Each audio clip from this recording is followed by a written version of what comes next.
ginawa po niya ang lahat ng kanyang makakaya para siya ay makalusot. Ito ang ayaw ko, kapag nakaganito akong kasi yung kamay ko, yan, kapag nakalagay dito, yung kamay ko pwede ko magamit. Ito isang kamay lang ang pwede kong magamit, no? Lower na tayo ng nose at kasi, so, talaga naman. Grabe, no? Talaga namang naulanan ko ako. Yan. So, yan mga kaibigan, dapat madami kang mapaiyak na DDS today. Ay, nako, tuwing ako yung nagla-live, no? Ang daming umiiyak na DDS, talaga naman. Shout out sa mga DDS dyan. Yan. O, shout out daw sa inyo mga DDS. Yan.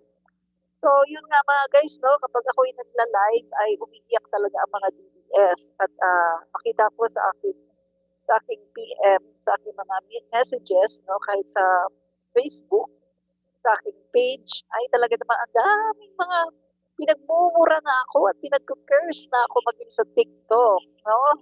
Ako ay, ano ba tawag sa Bisaya, gimaldisyon, gimaldisyon ako sa kanyang mga bayhana, huwag kanyang mga tauhana, gimaldisyon ako. Bisang unsang ilang isulti sa ako na murag dili na nimo makuan ba makaon ang ilang istorya, ang ilang isulti kay grabe kaayo, no? Yan, grabe talaga itong mga DDS na to. Yan, pero mabuti na lang at hindi ako napipikon, no? Ang nangyayari, sila yung napipikon at umiiyak sa akin, no? Yan po mga kaibigan. Mamaya na naman, kuyog na naman itong mga DDS na to. Sabi ko nga, natutuwa na ako kapag may nakikita akong at least mga loyalista o BBM supporter dito. Kasi lately mga kaibigan, alam niyo naman, di ba? Yung mga followers ko, sabi ko, ano ba to? Parang wala yata akong BBM supporters. Bakit puro DDS ang nagko-comment sa akin dito? Puro mga trolls. Yan, mga troll farm. At puro mga basher. Yan. Kasi naman, ang dami-dami naman talaga nilang basher at troll farm. Diba? Ay nako, anong oras na? 7, mag-8 minutes. Pero hindi pa ako nag-start. Ay nako, ang daldal, no? Okay mga guys, no? Start na nga tayo. Daldal. Okay.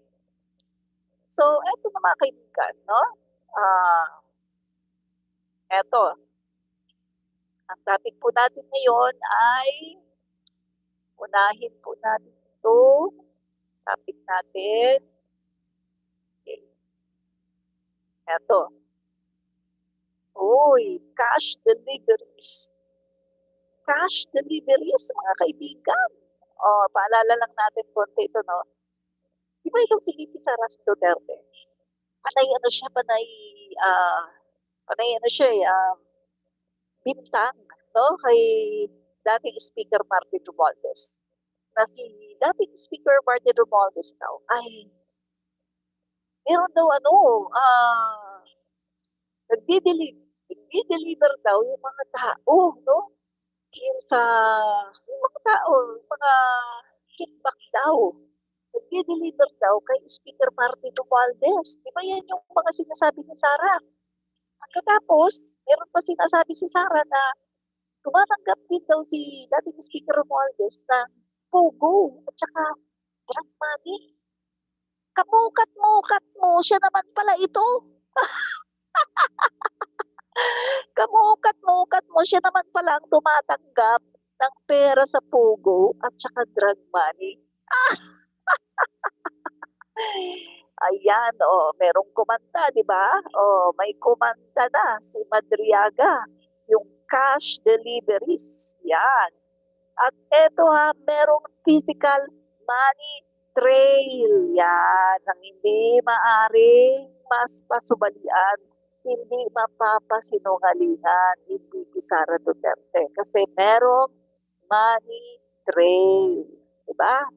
So ito na nga. These are operations, not gossip.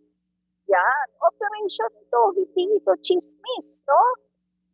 Eto ha, merong 4 na duffel bags galing sa DepEd vehicles, 33 to 35 million each. Yan o, 4 na duffel bags. At naglalaman ng 33 to 35 million each. One delivered to Laguna Mayor, one delivered at Timog Comedy Bar, Monsayak, present, one left at Ombudsman Parking, 80 million inside a white Toyota Vios, SM Mega. Ay, naku, binanggit pa dito yung mall, no? Yan. Wag na natin banggitin yung mall, no? Basta mall ito. Naku, nabanggit ko na no? Nag-drop doon sa Vios, no? Later seen driven by asawa ng ombudsman prosecutor. Hindi normal ang patterns na ito. Hindi ito ginagawa ng random staff. Ito ay coordinated van movement. Yan, mga kaibigan. Paano ba ito papasinungalingan? Hindi Sara Duterte. Mga kaibigan, napapansin niyo ba? Tahimik si VP Sara Duterte at hindi niya magawang pasinungalingan ito. Napapansin niyo ba? Kasi nga mga kaibigan, mukhang may katotohanan ito. Itong sinasabi na to ni Madriaga. Mukhang hindi talaga ito kayang pasinungalingan ni VP Sara Duterte. Dahil mukhang ito ay may katotohanan. No? So ito pa, 1 billion Super Grandia Operation.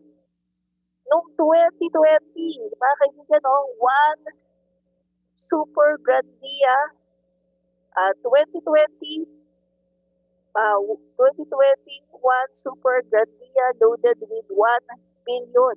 Madriaga ordered to deliver Rodrigo Duterte himself. Confirmed receipt. Yan, noong 2021, mga kaibigan, no? Nag-deliver pa sa gamit ang Super Grandia, no? Loaded with 1 billion cash. Guys, naalala niyo yung sinabi ni Sara Duterte? Yung sabi niya, kasi di ba inakusahan niya si Martin Romualdez. Pero, nadulas siya guys eh. Nadulas si Sara. Ang sabi ni Sara, matagal naman namin alam yan. Pag-upo pa lang namin as President and Vice President, naririnig na namin yan. Sabi niya pag-upo pa lang daw nila ni PBBM as President and Vice President, naririnig na daw nila yan. Matagal na daw nilang alam. Naririnig na daw nila. Eh hello, pag-upo nila ni PBBM at saka ni Sara, sino ba ang Speaker of the House? Sige nga, yung mga may alam dito, sino ang Speaker of the House pag-upo ni VP Sara at ni PBBM? Noong July 1, 2022, officially President na si PBBM at si VP Sara ay Vice President. Sino ang Speaker of the House noong July 1, 2022? Sige nga. Okay, sasabihin, hindi po si Alvarez, si Alan Lord Velasco.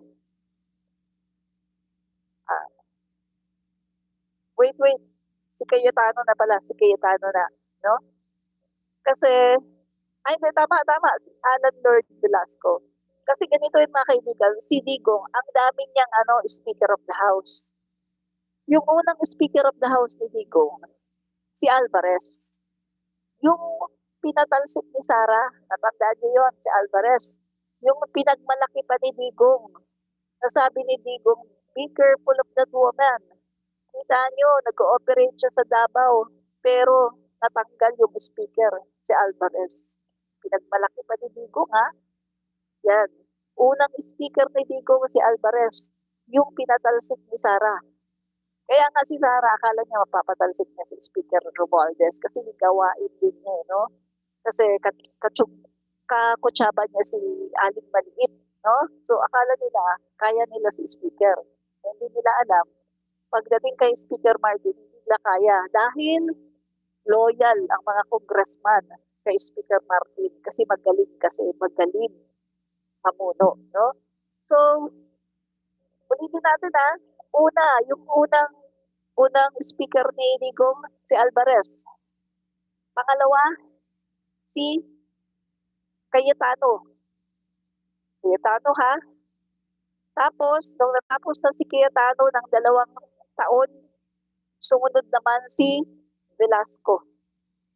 Naghati-hati sila. 2 taon si Alvarez, 2 taon si Cayetano, 2 taon si Lord Alan Velasco. Tatlo yan sila na naging speaker ni Digong.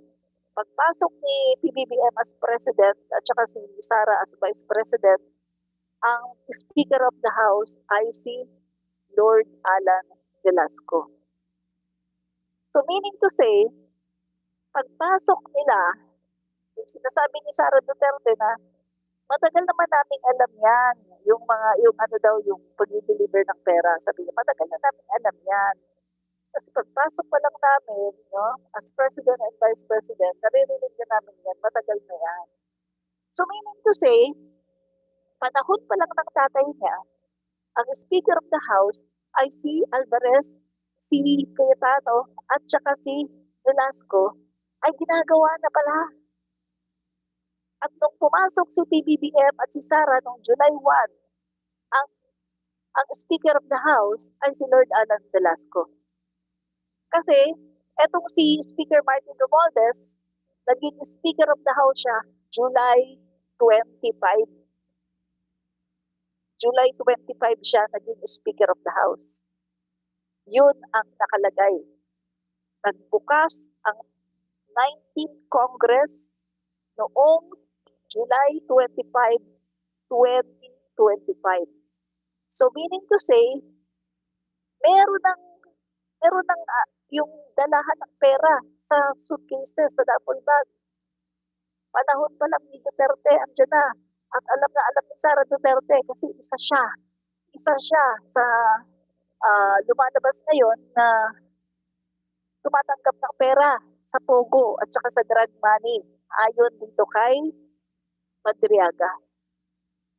No? So, ayun po mga kaibigan, pinasabog ni Madriaga na itong si Sara Duterte ay tumatanggap ng pera sa drug money at saka sa Pogo. No wonder, mga kaibigan, no wonder na gano'n na lang ang kanyang pagtatanggol sa China. At kaya naman pala hindi siya kumikibo sa pambubuli ng China sa ating mga mangingisda sa West Philippine Sea at sa ating mga Coast Guard sa West Philippine Sea. No wonder na hindi siya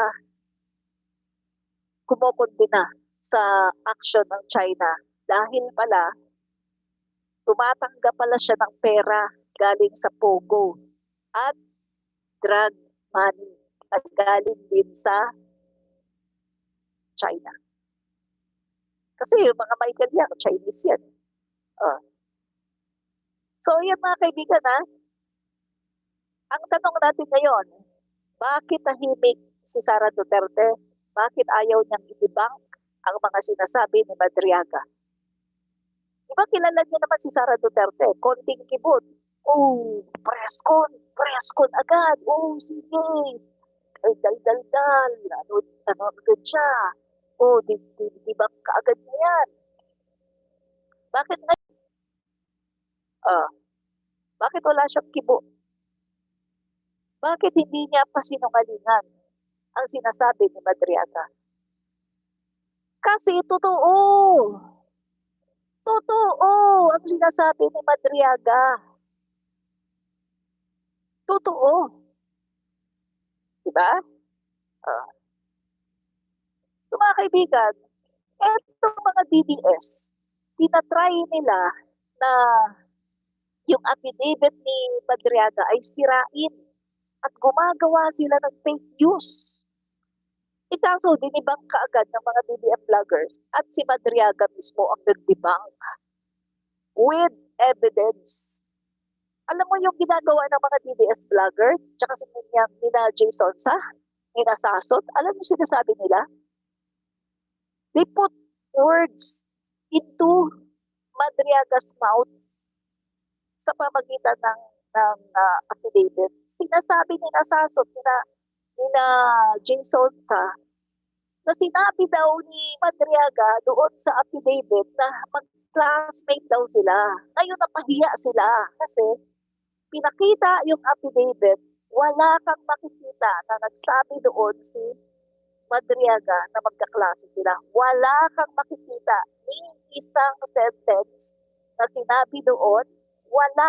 Wala kang makikita. Walang sinasabi si Madriaga na magkaklase sila ni Sara noong 1991. Wala, as in wala. Gumawa ng fake news itong si Jason sa sina Sasot at iba pang mga DDS vlogger. Gumawa sila ng fake news para lang i-discredit yung affidavit ni Madriaga. But in reality, kapag binasa mo ang buong affidavit, never kang makakakita na nagsabi siya na classmate sila. Never. Wala kang makikita. Pero naniniwala yung mga DDS na mga bugok, naniniwala sila kina Jason sa pinasasot. At yan ngayon ang naratibo nila na hindi daw pwedeng maging classmate itong si Sara at saka si Madriaga. Peke daw ito si Madriaga kasi sinabi daw na classmate sila, ibata pa daw si Inday doon.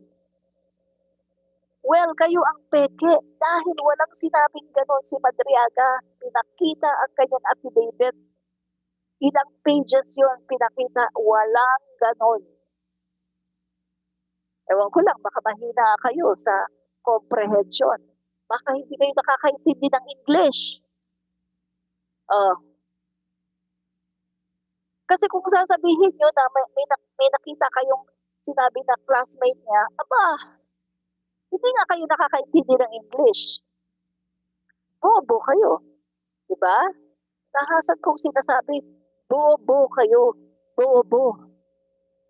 Kasi kahit na basahin nyo ang affidavit ni Madriaga from page 1 hanggang sa last na page, wala kang makikita na sinabi niya na mag-classmate sila, as in wala kang makikita. Kaya kayo na mga DDS na naniniwala, bobo kayo. Mana kayo kay Sara Duterte na bobo. So, di ba? Bobo. Walang alam. Bobo. Di ba? So, tuloy natin. Mga bobong DDS, ituloy natin, no? So, yun na. Ayan na nga. This is plunder. Yan. With presidential confirmation. Yan ha. Kinonfirm pa, ha? Ibigo, ha? The Honda Civic Cash OPS. 2022 naman to. 2022, ha? Pattern, modus, chain of command. Consecutive days, cash, field, vehicles, direct handlers, Nolasco and the Chica for distribution to a Jordan Plains family. Patterns like this are considered hallmark of laundering plus political financing ops. Yan. Ano pa? The drug angle. Yan, drug angle. Magnetic lifters. Yan, Manscarpio and Taguba. Yan. Si Madriaga, ni-reveal ngayon ni Madriaga na yung meeting with Manscarpio in BCG. Nag-order, no? Nag-order daw itong si Mans Castro ayon kay Madriaga na i-retrieve ang magnetic lifters. These magnetic lifters were identical to those in tons of meth shipments. Yung natagpuan sa GMA Cavite na pinaamoy, no, sa mga K9 at nakonfirma ng K9, no, ng mga aso na K9, nakonfirma nila na naglalaman ito ng di ba? Pero anong sinabi ni Digong? Anong sabi ni Digong? Di ba pinabulaanan ni Digong? Ang sabi ni Digong, ay wala namang nawawalang magnetic lifter. Alam natin yung galawan ni Digong, di ba? Meron pa nga nagsabi na naibenta daw yun, nag-circulate daw sa market yun. Naibenta daw yun. Kita mo mga kaibigan, yung mga ahing-ahing drugs nila, sila naman pala itong pasimuno. Sila naman pala itong mga nagbebenta. May involved sa negosyo ng illegal na substances. Tingnan mo yung mga ginawa ng mga yan. Kunwari, I hate drugs, yun pala sila naman pala.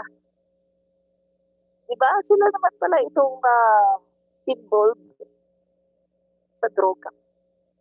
Grabe, diba? Yeah. So ito, after the controversy broke another meeting, do what is necessary. Proceed. Taguba confirmed the release method. This ties Quadcom's tale of two shipments with Madriaga's internal account. Pogo and drug money. Funded Sara Duterte's 2022 campaign. Yan. Pick-up points, the Gate, Pampanga, Vertis North, Seda Hotel, QC, Grand Hyatt, BCG. Funding sources, Pogo operators, drug dealers. So mga kaibigan, yan this directly connects Pogo, drug money. Yan mga kaibigan yung Isip Pilipinas 2022 Vice President campaign mga kaibigan, Isip Pilipinas na itinatag mismo ni Madriaga dahil sa utos ni Duterte, Sara, na magtatag siya ng isang samahan, no? Para sa kampanya ni Sara Duterte. At anong sabi ni Madriaga? Supported daw si Sara Duterte ng Pogo at drug money. So, diba? So, ayan guys, na expose na sa Quadcom yan, diba? Quadcom exposed the external networks. Madriaga exposed the recipient side. This is the completion of the map. Yan na. So ito na mga kaibigan, the central figures of the Davao Mafia. A logical evidence-based reconstruction. The network traces back to the same individuals across all testimonies. Rodrigo Duterte, Paulo Duterte, Manasseh Carpio, Sara Duterte, Bongo, Bato de la Rosa, Michael Yang. Asierto link units. Remember mga kaibigan, yung testimony ni Asierto at saka ni Las Cañas na si Digong daw.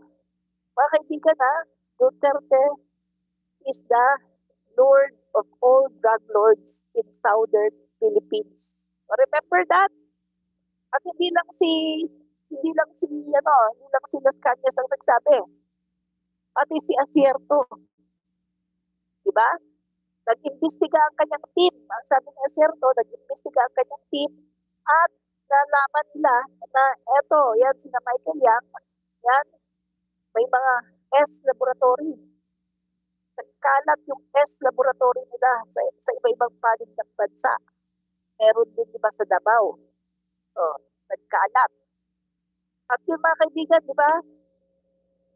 Magtataka kayo, pinasunog ni Duterte yung S laboratory sa Davao na ayaw sunugin ni Asierto kasi nga para makakuha ng ebidensya.